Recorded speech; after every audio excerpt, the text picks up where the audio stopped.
আসসালামু আলাইকুম। আজকে আমরা যে সমস্যাটা সমাধান করব সেটা হচ্ছে সরল সুদের হার শতকরা কত টাকা হলে যে কোনো মূলধন 8 বছরে সুদে আসলে 3 গুণ হবে। তো আমরা যদি এক্ষেত্রে আসল ধরে নেই, আসলটা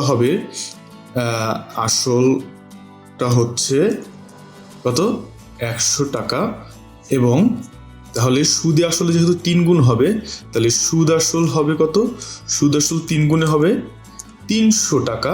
তাহলে সুদ কত, সুদ তাহলে আমরা পাচ্ছি কত 200 টাকা।